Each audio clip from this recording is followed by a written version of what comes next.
본방송에서 제공하는 부동산 정보는 투자 판단에 대한 참고 자료입니다. 방송에서 제공하는 부동산 물건의 가치, 가격 상승 및 가격 하락에 대해서는 방송사에서 보장하지 않습니다. 본방송은 간접 광고가 포함되어 있으며 방송에서 나오는 부동산 정보는 출연자와 경제적 이해관계가 있을 수 있습니다. 투자에 유의하시길 바랍니다. 본방송의 제작진 및 출연진은 방송통신심의위원회 규정을 준수합니다. 네, 안녕하세요. 송승연의 집담입니다. 지난해 집가 상승을 주도를 했던 수도권이 하락장에서 최앞단에서 앞장을 서고 있는 가운데 수도권 아파트의 매매가격 변동률이 무려 20주 연속으로 내리막을 걷고 있습니다. 전국적으로 시야를 넓혀서 봤을 때는 집값 상승 지역이 10곳이 안 되고 있고 또 극도의 빙하기가 찾아왔다라고 하고 있습니다.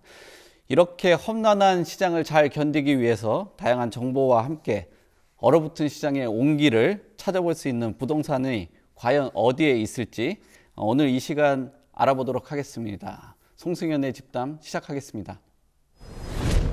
오늘은 스튜디오에 김여선 NH농협은행 부동산 수석위원 모셨습니다. 안녕하세요. 네, 안녕하세요. 네, 간략하게 자기소개 좀 부탁드리겠습니다. 네, 초대해 주셔서 감사드립니다. 저는 이제 농협은행에 소속된 부동산 전문가로 활동하고 있고요.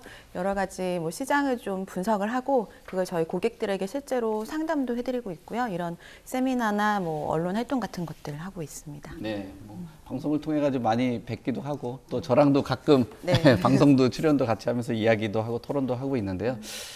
요즘 시장에 앞에서 말씀을 드린 것처럼 빙하기라는 표현이 네. 있을 정도로 시장 동향, 부동산을 바라보는 분들에게는 글쎄요, 조금 자산 시장에서는 악재다라는 이야기들이 많거든요. 특히나 최근 보도된 거를 보니까 전국의 집값이 13년 8개월 만에 가장 큰 폭으로 떨어졌다라고 보도가 되고 있습니다. 그게 지역하고 주택 유형을 가리지 않고 전반적으로 글로벌 금융위기, 그러니까 2008년에서 2009년 이후 집값 최대 하락폭이라고 평가를 받고 있는데 그 원인은 어떤 것들이 있다라고 보세요? 네, 말씀하신 대로 지금은 거래가 거의 안 되는 상황에서 모든 지역 그리고 모든 주택 유형들의 가격들이 좀 하락을 많이 하고 있는 상황인데요.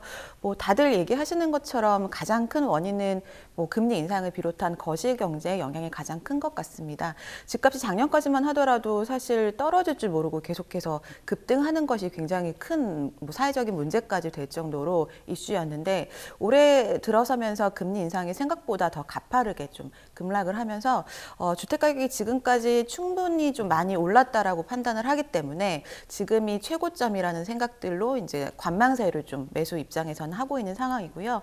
그렇기 때문에 굳이 서둘러서 집을 매수하려는 것보다는 좀 더 떨어질 때까지 기다리는 수요자들이 많다 보니 급매 정도가 아니라 급급매 정도 수준으로만 거래가 되고 있잖아요. 그래서 실제 매매 가격 지수뿐만 아니라 실거래 가격 지수를 보더라도 가격이 굉장히 큰 폭으로 하락을 하고 있고 사실 최대의 낙폭은 2012년도에 마이너스 아마 7% 정도 연간 떨어진 게 가장 큰 폭이었는데 지금 8월까지만 하더라도 마이너스 한 8.8% 정도를 기록을 했어요. 그래서 지금 4분기 때는 사실 더 힘들 걸로 예상이 되고 있거든요. 그래서 지금 하락은 시작이 되고 있고 아직도 본격화되고 있다라고 좀 볼 수 있을 것 같습니다. 네, 집값 하락세라는 이 부분들이 빠르게 확산이 되고 있고 아까 말씀하신 것처럼 2012년 이후 거의 최대 낙폭이라고 하는 8.8% 하락 이런 것들이 점점 낙폭이 커지고 있는 상황인데 글쎄요, 이런 시장 동향을 봤을 때 언제까지 이어질지라는 것들이 전망하는 입장에서 굉장히 어려울 것 같은데 대략적으로 어떤 변동 요인이 없다라고 봤을 때는 언제까지 이어질 거라고 보세요? 요즘 가장 궁금해하는 하나의 포인트이기도 한 것 같아요. 근데 우리가 지금 이렇게 올해 집값이 큰 폭으로 하락할 거라고 사실 상반기 때 예상하는 사람이 많지는 않았었거든요. 보합 정도로 예상을 다들 이제 하는 게 대세였는데 하락이 언제까지 지속되고 멈출 것이냐 이게 가장 큰 관심사고 사실 대답하기 좀 어려운 부분이기도 합니다. 근데 지금의 하락하는 원인이 아까 금리 인상이라고 말씀을 드렸잖아요. 근데 이 금리 인상이라는 요인이 언제나 인상기 때 주택 가격을 하락시키진 않았죠. 그래서 주택 가격이 급등하는 시기에 금리 인상은 이자 부담을 안고서라도 뭐 시세 차익이 기대되면 매입을 하지만 지금처럼 계속 하락하고 있다면 굳이 이제 사지 않는 거기 때문에 금리 인상기가 일단 좀 멈추고 그리고 적어도 멈춘 상태에서 조금 다시 인하기가 올 때 아마 주택 매입을 하려는 분들이 좀 증가할 수는 있을 것 같습니다. 지금 주변에서도 굳이 투자 목적으로 주택을 매입하려는 사람들은 거의 없지만 뭐 결혼을 앞둔 분들, 뭐 신혼부부들 이렇게 꼭 필요한 주택을 좀 매입하려는 분들은 금리가 좀 인상기가 멈추면 그때 좀 매입을 하려고 한다라고 하시면서 구체적인 아파트 단지들을 보기도 하시거든요. 근데 그때 매매되는 거래들이 사실상 주택 가격을 더 하락시킬 수 있는 그런 수치를 가져올 수는 있을 것 같아요.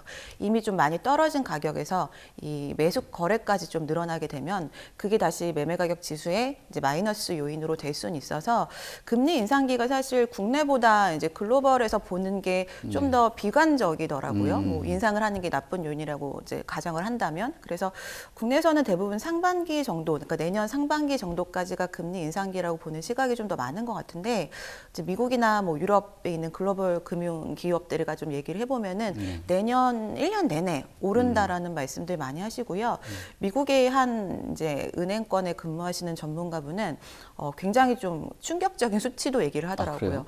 미국의 기준금리가 두 자리 숫자까지 갈 수도 있다라고 나는 생각한다. 뭐 이런 얘기까지 좀 끔찍하다. 예, 회의 중에 들은 적이 있어서 이제 글로벌에서 보는 시각은 금리가 정말 물가를 잡기 위해서 계속해서 뭐 예전에 미국 같지 않게 미국답지 않게 뭐 다른 나라가 이렇게 좀 어려워지더라도 계속 올릴 가능성도 있겠구나라는 생각이 들어서 좀 더 금리 인상에 대해서 보수적으로 접근할 필요가 있다라고 좀 판단이 돼요. 그래서 금리 인상기를 일단 저는 내년 1년 정도를 계속해서 좀 예상을 하고 있고요. 그렇다면은 2024년 상반기 정도까지는 계속해서 하락이 이어지지 않을까. 그리고 그 이후에는 국지적인 부분이 좀 강하기 때문에 수도권 안에서도 서울과 경기, 인천을 좀 다르게 봐야 될 것 같고요. 서울처럼 지금 공급이 굉장히 부족한 지역들은 하락이 이제 가다가 다시 반등을 좀 빨리 할 수는 있겠지만 인천 같은 경우는 특히 이제 올해부터 이제 하락이 굉장히 본격화되고 있잖아요. 그래서 내년이랑 그 후년에는 더욱 더 심각하게 뭐 공급 물량이 많기 때문에 하락기를 겪게 될 거라서 그렇게 좀 지역별로 좀 다르긴 하겠지만 2024년도 상반기 정도까지를 좀 예상하고 있습니다. 예, 뭐 시청자분들이 참고를 하셔야 될 게 뭐 세계적인 뭐 여러 기관들이나 뭐 IMF 같은 경우도 어떤 그러니까 경제 전망이라는 것들을 계속 수정들을 하잖아요. 그러니까 참고를 하실 게 리서치를 하면서도 전망을 계속 수정을 하면서 대응을 할 수밖에 없다라는 것을 참고를 하셨고 지금 특별한 그런 변화가 있지 않다라고 하고 뭐 각국에서 나오는 뭐 전망치라든지 이런 것들을 봤을 때는 2024년 상반기 정도를 예상을 하고 계신 것 같고 그 부분 안에서도 뭐 금리 인상이라든지 인하 요 포인트에 따라서 많은 변화가 있지 않을까라고 하시면서도 또 직접적으로 또 상담을 하시다 보니까 아무래도 뭐 신혼부부라든지 이런 분들은 뭐 본인의 생애 주기에 맞춰서 적절한 매수 시기를 볼 것으로 같은데 뭐 금리 인상 시기는 적극적으로 시장을 관찰하는 그런 관망세가 좀 지속되지 않을까라고 생각이 되고 있어요. 근데 지금 이런 그 관망세가 짙다 보니까 시장에서는 소위 말하는 그 급매물이라고 하잖아요. 급매물 위주로 거래가 되고 또 그거보다도 약간 높다라고 하면서 뭐 호가 중심의 물건들은 지금 쌓여가고 있다란 말이에요. 지금 이런 시기가 계속 장기화되고 뭐 다음에 또 빅스텝이 일어난다라고 하면은 뭐 소위 말하는 그 투매라는 현상까지도 일어나면서 정착률까지도 나타나지 않을까 그런 전망들도 좀 나오기도 하거든요. 어떻습니까? 저는 그럴 가능성은 좀 적다라고 판단이 돼요. 이제 부동산 호황기에도 늘 말씀을 제가 좀 가장 좀 중점적으로 네. 강조해서 말씀드렸던 부분들은 부동산이 물론 시세 차익도 중요하지만 황금성이 가장 중요하다는 말씀들 드리고 있거든요. 그래서 수요가 있어야 이게 가격이 뭐 낮게 좀 형성이 되는 건데 지금은 이 스마트폰의 발달과 너무 좀 투명한 정보 공개 때문에 수요자들이 굉장히 똑똑해졌잖아요. 맞아요. 그래서 가격이 낮다라는 이유만으로 주택을 막 매입하지는 못하고 그리고 또 세금 관련된 것들도 주택 관련된 것들이 너무나 강화되어 있기 때문에 일단 지금 다주택자가 되려는 분들도 사실 많지는 않죠. 특히나 맞아요. 지금 차익이 없는 시기고 또 금리도 높으니까 임대 수익률도 떨어지는데 굳이 뭐 다주택자를 선택할 이유도 없기 때문에 네. 실수요나 뭐 투기 수요 다 뭐 거의 사라진 상황이고 이게 어느 정도 다시 반등의 여지가 좀 있다라고 판단을 하는 시장에서 그렇게 판단을 하는 시기가 돼야 움직이기 때문에 당장의 경착륙 가능성은 좀 적을 것 같고요. 다만 이제 미분양 그 수치를 조금 주목할 필요는 있다라고 생각이 돼요. 네. 네. 미분양이 서울이 거의 뭐 두 자리 숫자였는데 8월 기준으로 지금 600가구 넘게 아마 미분양이 적체가 된 걸로 알고 있어요. 근데 이 정도 수준은 크게 아직까지는 뭐 위험도가 있진 않지만 미분양이 계속 뭐 내년, 후년 쌓여간다면 그거는 좀 이렇게 구축에도 큰 영향을 줄 수 있는 요소일 것 같습니다. 네. 그러니까 뭐 지금 분양 시장도 동향이나 이런 것들도 살펴보면서 네. 그 분양 시장은 아까 말씀하신 그런 정책적인 부분이라든지 뭐 다주택자들에 대한 주택 규제가 너무 많거나 그러면은 미분양 물량이 더 늘어날 수밖에 없는데 이런 것들이 어떤 정책적 보완이 없다라면 뭐 때로는 뭐 경착륙 가능성이 지금은 미미하지만 그런 부분들도 생길 수 있다라고 이야기를 해주신 것 같은데요. 지금 이런 우리가 앞에서 시장 동향 얘기하다 보니까 집값이 굉장히 불안하잖아요. 네. 그래서 임대차 시장으로 사람들이 많이 수요들이 쏠려가고 있는 것 같아요. 최근에 뭐 대법원의 등기정보광장 이 내용들 보니까 월세 거래량이 지금 1월부터 9월까지 뭐 12월이 채 안 된 건데 네. 100만 건을 돌파를 한 거예요. 그래서 이게 벌써 9개월 만에 기록이라고 해야 될지 이런 것들 수치가 뭐 도달을 했는데 네. 앞으로 지금 흐름 안에서는 그 월세라는 이 상품 자체가 대세가 될 것으로 보이시나요? 저는 결론적으로는 그렇진 않다라고 생각이 되고요. 일단 지금 뭐 계약갱신 청구권이나 이런 임대차 3법 네. 때문에 뭐 7, 8월에 전세 대란 일어난다라는 예측이 많았지만 사실 전세 대란의 다른 모양새가 지금 월세 전환으로 나타나고 네. 있다라고 네. 생각이 되거든요. 그래서 사실 금리 인상이 매매 가격에도 영향을 주지만 전세에도 굉장히 큰 영향을 주기 맞아요. 때문에 전세 대출이 지금 거의 뭐 4% 후반대를 넘어가고 좀 있으면 6%, 7% 얘기도 나오고 있어서 그렇게 감당을 하느니 이제 월세로 전환하는 수요가 굉장히 많아지고 있잖아요.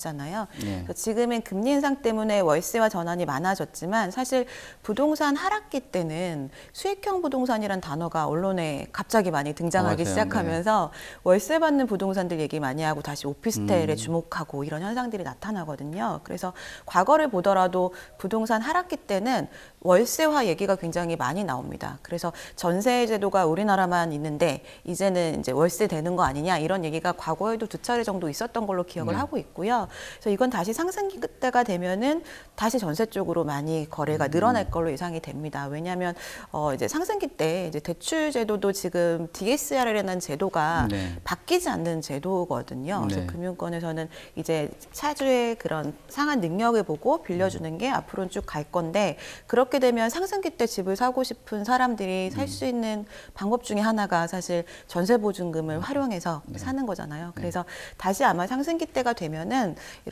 이런 수요들도 좀 많아지고 그때는 또 금리가 지금처럼 높진 않을 테니까 다시 월세가 전세화되는 현상이 나타날 거라고 예상을 하고 있습니다. 네. 지금 그래서 그런지 최근에 월세 가격이 지속해서 오르고 있거든요. 이런 가격 상승이 계속적으로 이어질 것으로 보세요?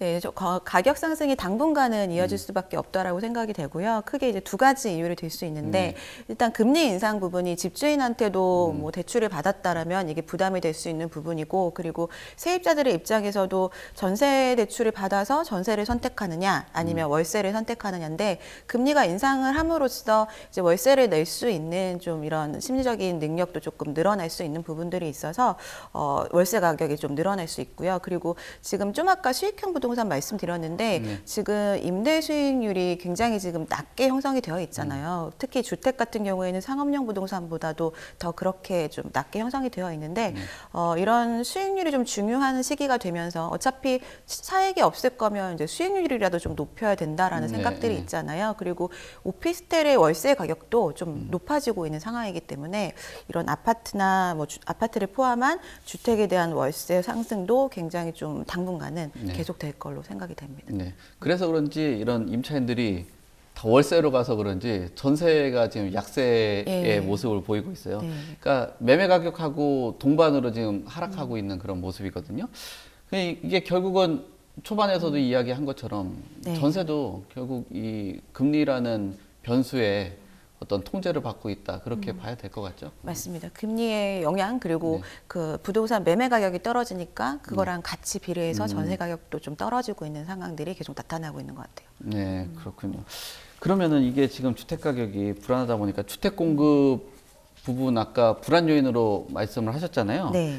지금 금리 인상되고 또 경기 침체 우려가 되고 있잖아요. 그래서 이건 집값이 더 추가적으로 하락하지 않을까라는 것 때문에 건설사들도 뭐 분양의 속도를 내고 있어요. 네. 근데 앞에서 말씀하셨던 그 공급 부족 요인이 뭐 향후 장기화 된다라면 어떤 불안 요인들 때문에 그런 부분을 좀 지적을 해주셨는지. 네.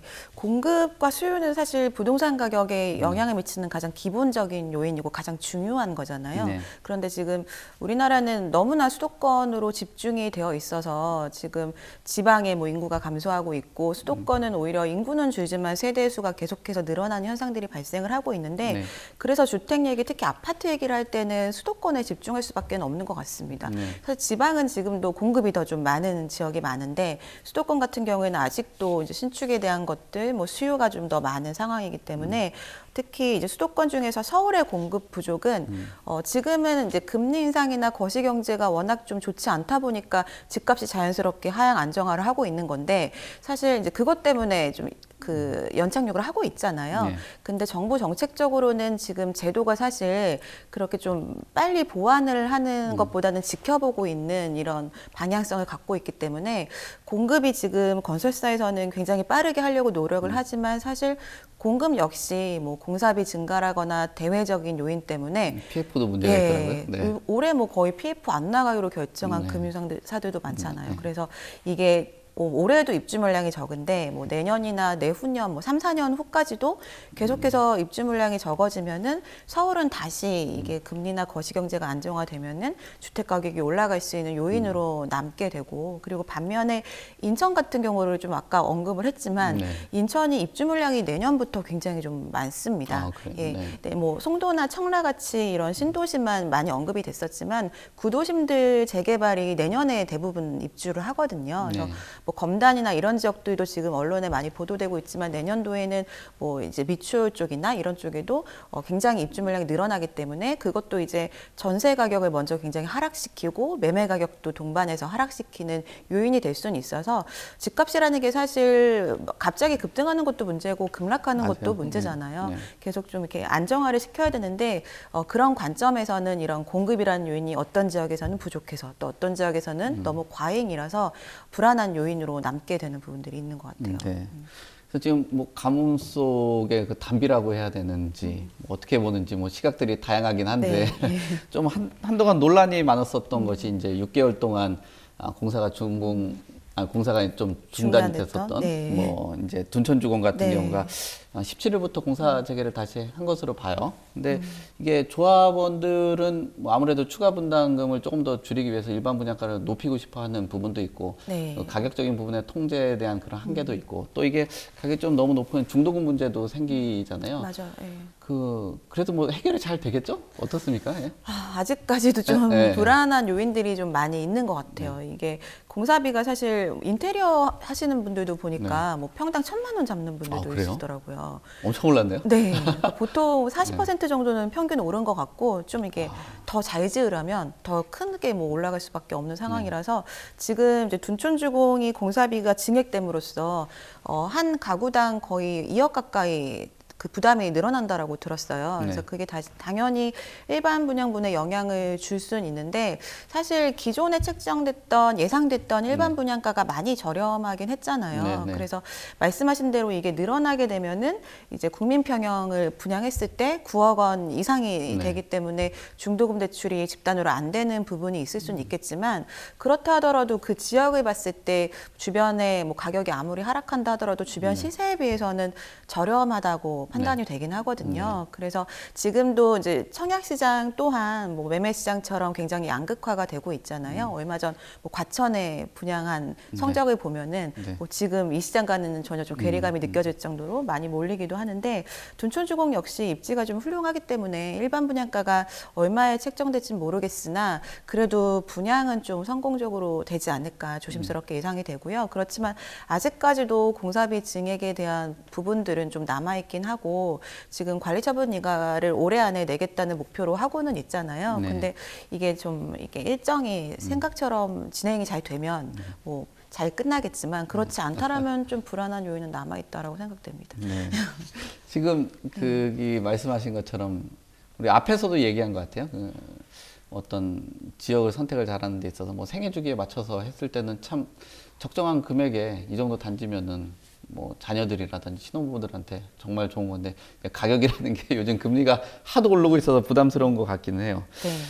지금 혹시 그 강남의 최고가 그 분양주택인데 이 도시형 생활주택이었어요. 네. 그래서 앞에 이제 더샵 반포 리버파크라는 이 단지가 그때 당시 평균 분양가가 뭐 거의 한 8천만 원 가까이 되는 7,999만 원 네. 정도? 90만 원? 뭐 이 네. 정도였던 것 같은데 이게 참 지금 갑자기 변화가 돼서 그런지 단지의 입주율이 한 20% 정도밖에 안 된대요. 네. 뭐가 문제인 것 같아요? 이거 20%밖에 입주를 안 된다는 게. 이 분양을 받은 사람들이 실수요자가 아닌 게 문제인 것 같습니다. 투자라는 거죠, 예, 결국. 투자 목적이 네. 많죠. 여기가 입지는 굉장히 훌륭해요. 네. 한강변 보이고 그리고 그 유명한 이제 설해마을가 인접해 있고 뭐 병원, 뭐 호텔, 뭐 지하철 다 입지는 굉장히 좋은데 일단 한 동짜리고 세대 수도 굉장히 적고요. 그리고 여기가 테라스 같은 것도 좀 크게 빼가지고 설계도 잘 되어 있는 걸로 알고 있거든요. 그리고 당시에 분양할 때는 이제 이 정도 수준의 분양가면 사실 저렴하다라고 생각이 됐잖아요. 근데 이게 총 분양가로 보면은 이게 대출이 안 되는 상태에서는 납부하기가 또 부담스러운 금액인 거예요. 실수요자가 아닌 네. 상황에서는. 그래서 분양받으신 분들이 사실 상반기부터 굉장히 고민이 많았던 걸로 알고는 있고요. 그래서 지금 이제 입주도 사실 전세나 월세로 하기에도 고가기 때문에 뭐 세입자를 맞추기도 굉장히 좀 쉽지 않은 상황이고 그렇다고 투자 목적이 많기 때문에 직접 들어가기도 좀 어려운 그런 상황이에요. 실제 제가 이제 이 분양받으신 분을 이제 아는 분이 한 분 계시는데 돈 많으신 분 많네요. 근데 그분 같은 네. 경우도 완전 투자라기보다는 이제 자녀가 어린데 여기가 워낙 좋잖아요, 입지가. 네. 그래서 자녀가 이제 자랐을 때는 이게 재건축이나 리모델링 시기가 되지 않을까 생각하셔서 자녀를 염두에 두고 분양을 받으셨는데 갑자기 시장이 이렇게 되면서 네. 굉장히 곤란해서 이제 세입자 맞추는 것 때문에 이제 상담을 몇 번 하신 적이 있거든요. 네. 그래서 그런 투자 목적으로 받으신 분들이 좀 많다라고 들어서 그게 좀 가장 큰 원인인 것 같습니다. 네. 그러니까 결국 이 상품 자체가 투자 중심으로 이루어지다 보니까 실수요자들이 들어오는 그런 입주율이 거의 없는 그런 상태니까 그렇죠. 뭐 전세로 맞춰가지고 지금 하는 그런 네. 상황이잖아요. 네. 그런 문제가 있군요. 그러니까 지금 위축된 건 사실이에요. 그리고 위축된 것들이 매매 관련된 그 지표에서도 나타나고 있는데 뭐 지난 8월에 서울 아파트 거래량 뭐 이렇게 소위 말하는 똘똘한 지역이고 이런 지역에서도 거래가 굉장히 적단 말이에요. 네. 지금 거래량이 1000건 밑으로 사상 처음으로 떨어져 상황이거든요. 네. 그리고 처음으로 이런 1000건을 미치지 못했다라는 것이 우려되는 것도 많아요. 그러니까 부동산 관련된 산업의 위축 그렇죠. 이런 것들도 네. 있거든요. 거래 활성화에 관련되는 뭐 대책들도 앞으로 준비가 돼야 될 것 같고 할 것 같은데 뭐 네. 그런 대책들이 뭐가 있을까요? 제가 이 거래가 하도 적어서 네. 제가 지난 몇 주 전에 이 거래가 된 건 그럼 어딘지를 좀 분석을 해본 적이 있었어요. 네. 근데 의외로 매매 거래도 굉장히 양극화가 되어 있더라고요. 아, 그래요? 일단 네. 지역적으로 봤을 때는 순서가 노원구, 구로구, 서초구, 송파구, 그리고 강서구 뭐 이 순서대로 거래가 좀 많이 됐더라고요. 그래서 이걸 봤을 때는 이제 노원이나 구로 같은 경우가 작년 상반기 때 뭐 영끌족들 한참 이렇게 뭐 매입 많다 했을 때 가장 많이 거래됐던 지역 중에 하나였거든요. 그래서 실제로 또 살펴보니까 단기 보유했다가 매매를 하신 경우들이 또 많이 있으시더라고요. 그래서 투자 목적으로 했던 다주택자분들이 좀 급하게 거래를 하는 경우나 아니면 강남 서초처럼 정말 입지가 좋은 지역들, 뭐 실수요자들이 이렇게 많이 샀던 경우들이 있는 것 같고 또 금액대로 봤을 때도 의외로 3억 원 미만 거래가 좀 늘었어요. 그래요? 네. 아파트가 서울에 그렇게 뭐 저렴한 아파트가 있는지도 사실 인지 못했는데 네. 그 정도 거래가 좀 늘었고요. 소폭이긴 하지만 전체 비중을 봤을 때. 그리고 10억 초과한 주택들 거래가 많이 됐더라고요. 그러니까 잘 아시는 것처럼 10억이 초과가 되면 대출이 아예 금지잖아요. 맞아요. 그렇지만 지금 이제 서울 같은 경우에는 아파트의 평균 가격이 뭐 11억, 12억 원까지 네. 간 적이 있기 때문에 좀 입지가 괜찮다 하면 15억 원을 넘어가는 확률이 높은데 거기에 대한 매매 거래가 비중이 좀 늘었다라는 부분들이 좀 주목이 될 필요가 있을 것 같고요. 그렇다라는 거는 뭐 입지가 굉장히 좋은 지역들 그리고 노원과 구로 같은 경우도 사실 지금은 가격이 많이 하락을 하고는 있지만 입지적으로는 좋은 지역이잖아요. 네네네. 뭐 학군도 되게 좋고 네. 그래서 지금은 이제 입지 좋은 지역들의 이런 유형들의 주택들이 거래가 많이 되는 때이기 때문에 일단 저는 1번으로 좀 풀어야 되지 않을까라는 제도는 15억 초과 대출 금지라고 좀 생각이 됩니다. 사실 많은 정책들이 전 정권에 있었잖아요. 네. 근데 지금 이게 풀고 싶다고 바로 풀 수 있는 부분들이 많지 않아서 지금 뭐 천천히 가는 이유 중에 하나는 그것도 있다라고 생각이 되는데 지금 10억 초과 대출 금지는 사실 뭐 국회 법안 통과 없이도 가능한 부분이긴 네. 하고 그리고 15억 초과라는 기준도 사실 그때 이제 투기를 방지하기 위해서 네. 만들었던 건데 지금은 투기 수요가 거의 없는 그렇죠. 때이기 때문에 실수요자들이 뭐 대출을 조금 활용해서 좋은 주택으로 이동할 수 있도록 15억 초과 대출 금지를 좀 풀어야 되지 않을까라는 생각이 들고요. 그리고 거래 활성화가 되지 못하는 이유 중에 하나가 이제 대출에 대한 부분들도 있고 세금에 대한 부분들도 있잖아요. 그래서 세금에 이런 것들을 지금 뭐 그 법안 통과 없이 될 수 있는 부분들이 적기 때문에 규제 지역을 추가적으로 조금 이제 풀어주는 해제해주는 것들을 검토할 필요도 있다라고 생각이 됩니다. 네. 그 지금 기준금리가 막 가파르게 오르다 보니까 또 아까 15억 대출 이야기들 하잖아요. 네.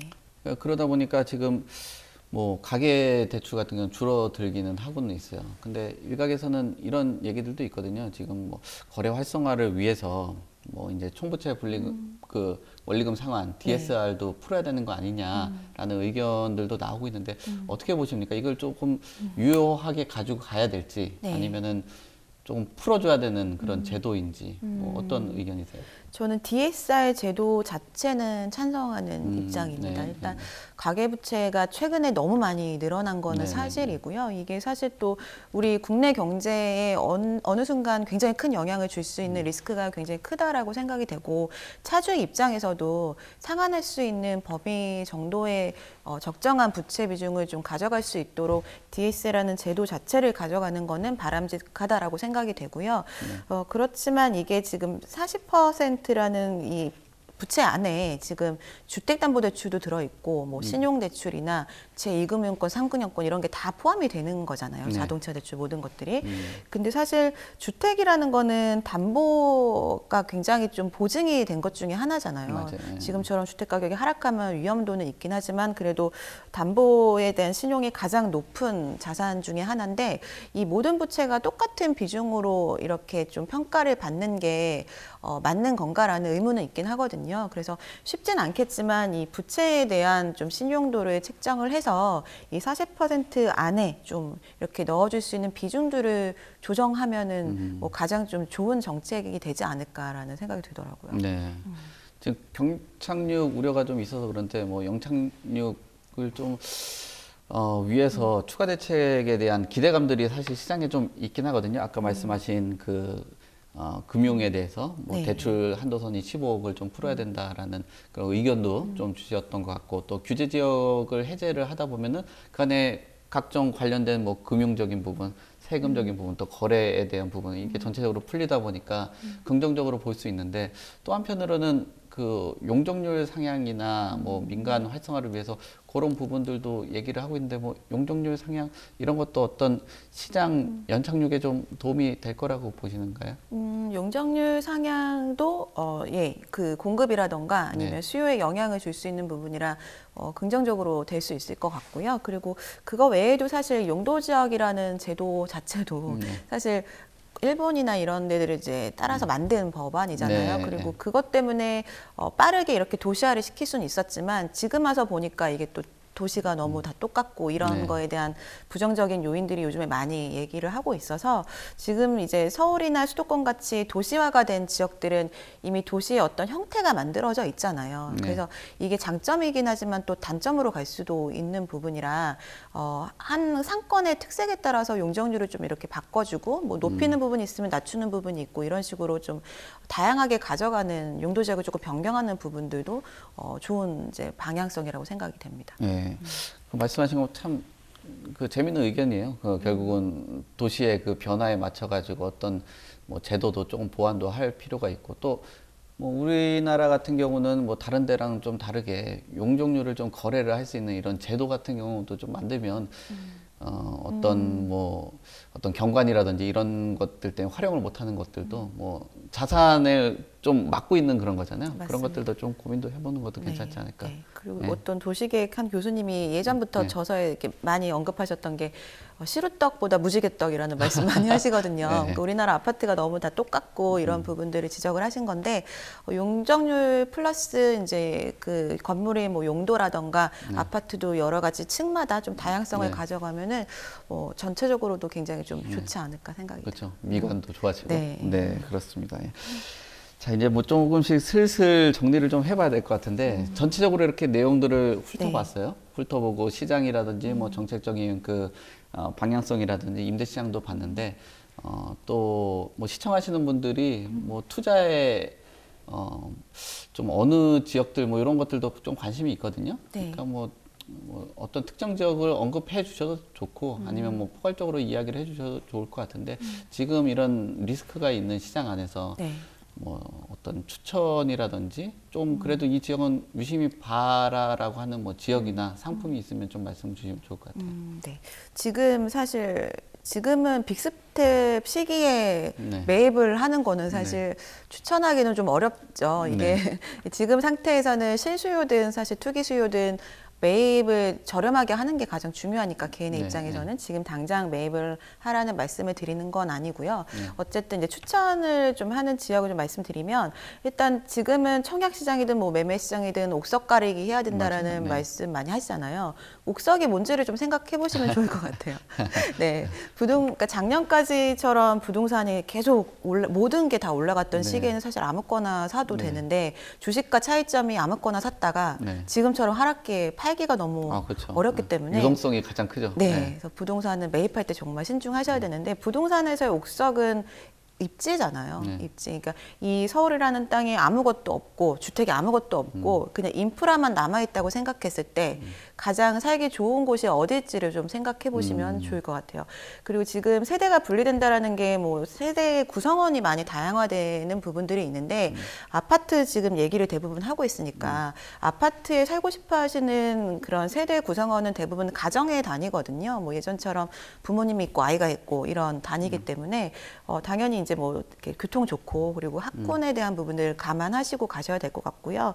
이런 시기에도 불구하고 거래가 많이 되는 지역들을 아까 제가 언급을 했잖아요. 그 중에서 네. 뭐 노원구나 네. 강남, 서초 이런 지역들은 뭐 교통도 좋고 사실 대단지 아파트들이 있기 때문에 재건축 이슈들도 있고요. 그리고 뭐 학군도 굉장히 좋고 특히 노원구 같은 경우에도 서울의 3대 학원가 중에 한 군데가 있는 지역이잖아요. 그래서 이런 지역들이 지금은 매물이 쌓이고 있고 가격이 계속해서 호가가 조정이 되고는 있지만 시간이 지나면 다시 반등할 수 있는 요인들이 많은 장점이 많은 지역들이긴 합니다. 그래서 이런 지역들을 좀 주목해 보시고 실제로 단지들도 좀 임장도 가보시고 중개사들도 좀 만나보시고 하시면서 지금 당장은 아니고 금리가 좀 인하가 다시 시작됐을 때쯤에 좀 그때까지 준비를 하셔가지고 이런 지역들을 좀 매입하시면 좋을 것 같습니다.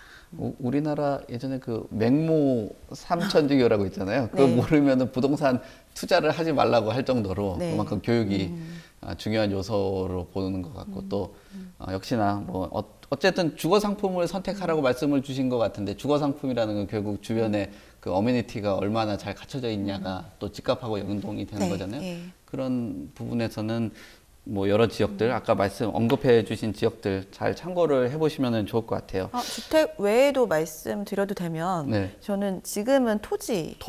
네. 뭐 어떤 부분에서 토지 매입 말씀을 주시는 그러니까 건가요? 제가 일을 시작했을 때 토지부터 해서 그런지 몰라도 네. 저는 토지가 투자하기 가장 좋은 유형의 하나라고 늘 생각을 하고 있긴 하거든요. 네. 물론 아파트가 대중적이기 때문에 그냥 투자를 하긴 편안하긴 하지만 토지를 투자하는 건 사실 많은 그 공부가 필요하긴 합니다. 잘 아시겠지만 뭐 위치나 뭐 용도 지역이나 법적으로 할 수 있는 용도 이런 것들을 전체적으로 좀 점검해 볼 필요는 있는데 지금 수도권 토지가 굉장히 좀 유망합니다. 뭐 아시는 것처럼 GTX가 지금 지연되고 있긴 하지만 3기 신도시라는 이런 그 공급 정책 때문에 주요한 서울 수도권의 땅들이 지금 수용이 되고 있죠. 근데 대부분의 땅들이 주택보다는 사실 사업지로 이용했던 분들이 좀 많이 계셔서 인근의 대체 토지를 이제 찾고 있는 분들도 많이 있으시고요. 그리고 토지가 수용되면은 인근에 있는 토지를 취득하면 취득세가 감면되는 또 세제 혜택이 있잖아요. 네.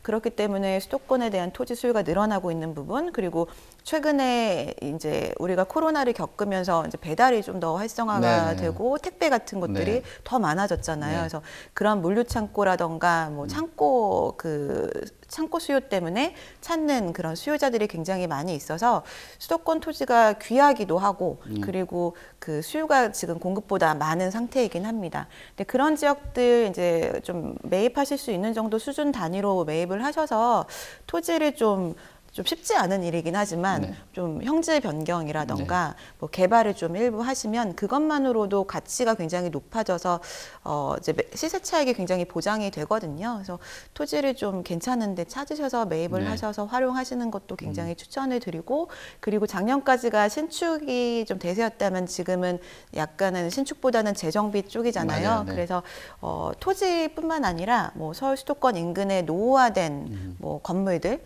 그러니까 토지 대지 면적에 비해서는 조금 지어진 이런 건물들을 좀 찾아서 리모델링이나 증축 같은 것들을 하는 것도 좋은 투자처라 저희 고객들도 많이 그런 것들 보고 계십니다. 아, 그래요? 네. 결국 부동산이 토지를 최유효로 이용할 수 있는 그런 토지를 활용을 해야 되는 건데 보통 이제 부동산이라고 보면은 토지를 매입을 해서 금융을 또 일으키고 또 거기에 개발을 하는 그런 형태잖아요. 네. 어떻게 보면 토지가 제일 앞단에 있는 그런 작업이고 또 맞습니다. 자산이고 해가지고 네. 진짜 말씀하신 거 저도 관심이 굉장히 많고 뭐 항상 바라보는 그 시장이기 때문에 네. 이 부분도 지금 상황에서는 뭐 계속적으로 어떤 유통 과정 안에서 이 앞단에서 좀 투자를 바라보는 것도 아주 뭐 좋은 뭐 선택인 것 같아요. 네. 지금 그 전체적으로 이야기 들었는데 결국 마지막으로 정리를 하면 어떤 앞으로 투자를 할 때 네. 지금 이렇게 리스크가 많은 시장 안에서 주의할 점들 좀 짚어주셨으면 좋겠고 또 나중에 이 신호가 나타났다라면은 뭐 반등이다라는 사인이 있거나 시그널이 있을 수 있잖아요. 그런 포인트를 좀 짚어주시면 좋겠습니다. 네. 일단 이제는 부동산 시장 참여자들이 전에 이제 투자를 하셨던 때랑은 다르신 분들인 것 같아요. 굉장히 좀 공부도 많이 되어 맞아요. 있으시고 네. 뭐 전문가 수준으로 많이 더 나을 때도 많던데요. 네, 저도 상담할 때 늘 네. 긴장하고 배우기도 하고 네. 그런데 지금 한번 겪으셨잖아요. 부동산이 언제까지 계속해서 올라가지만은 않는다를 겪으셨고 또 팔고 싶어도 이게 마음대로 팔지 못한다라는 것들을 알고 계실 테니까 지금 이제 금리 인상기가 지금은 좀 이례적인 부분이긴 하지만 이런 부분들을 늘 감안을 하셔서 투자를 하셔야 된다라고 생각합니다. 그런 분들이 있으시거든요. 땅 사시고 시골에 땅 사시고 네. 도대체 이걸 왜 사셨어요? 그러면 내가 네. 뭐 안 팔리면 내가 늙어서 가서 살면 되지라고 네. 하시는데 막상 그 나이가 되셔서 네. 내려가서 살고 싶어 하시는 분들을 본 적이 없어요. 네. 네, 아파트도 마찬가지로 뭐 안 팔리면 살면 되지 하고 보지도 않고 지방의 네. 거를 사신다거나 하시는 분들 계신데 부동산을 사실 때 일단 이제 두 가지 이제 내가 허용 가능한 재정 상태의 범위 안에 들어오는 이제 부동산인지를 한번 살펴보셔서 뭐 상환 능력이라던가 처분이 되지 못했을 때 버틸 수 있는지를 살펴보셔야 지금처럼 급급매로 내놓지 않는 사태가 발생을 그런 거를 좀 막을 수 있을 것 같고 같고요. 둘째로는 이제 정말 이거 팔고 싶을 때 팔 수 있는지를 반드시 체크하셔야 될 것 같습니다. 거기 막상 내가 직접 가서 장사하거나 네. 사기 어렵거든요. 그렇기 때문에 그러니까 독특한 나의 시각으로만 좋아 보이는 건지 아니면 많은 사람들이 관심을 가질 만한 건지 또는 그냥 단순한 개발 호재나 소문만으로 갑자기 단기간에 수요가 이렇게 많아진 거 아닌지 뭐 성감성을 좀 보셔야 되는 거를 주의할 필요가 있으실 것 같고요. 그리고 또 하나는 이제 지금 집값이 계속해서 하락장을 가고 있는데 뭐 많이들 말씀하시는 것처럼 일단 금리 인상을 주목하셔야 되고요. 첫 번째로는 그리고 금리가 멈추거나 인하됐을 때 바로 집값이 올라가기 어렵거든요. 네, 그렇죠. 그래서 거래량이랑 실거래가를 좀 살펴보셔야 될 것 같습니다. 네. 참 부동산이 이게 뭐 저도 계속 뭐 진행도 하고 어떤 프로그램에 나가서 이야기도 하고 또 실무적으로도 접근을 하는데 정말 이게 이런 위기를 돌파하기는 굉장히 어려운 것 같습니다. 그래서 뭐 전문가들의 의견들 많이 들으셨으면 좋을 것 같고요. 또 너무 유동성이 지금 많이 축소되고 있는 상황에서 뭐 객관적이지 못한 그런 상품에 투자를 하는 것은 좀 조심할 필요가 있다라고 말씀을 주신 것 같습니다. 자, 뭐 오늘 참 이야기 뭐 저도 많이 듣고 많이 배우고 좀 재밌는 얘기 많이 주신 것 같습니다. 네. 자, 이상으로 송승연의 집단 마무리하도록 하겠고요. 오늘 다양한 말씀 주신 김효선 NH농협은행 수석위원님 함께 해주셔서 감사드리겠습니다. 네, 감사합니다. 네. 네, 오늘 부동산 시장에 대해서 다양한 이야기 나눠봤습니다. 뭐 혼란스럽죠. 이런 상황 속에서 현명한 투자 부동산 되시길 바라면서 많은 이야기 듣고 또 도움이 되셨길 바라겠습니다. 저희는 다음 이 시간에도 새로운 부동산 소식을 들고 찾아오도록 하겠습니다. 시청해 주셔서 감사합니다.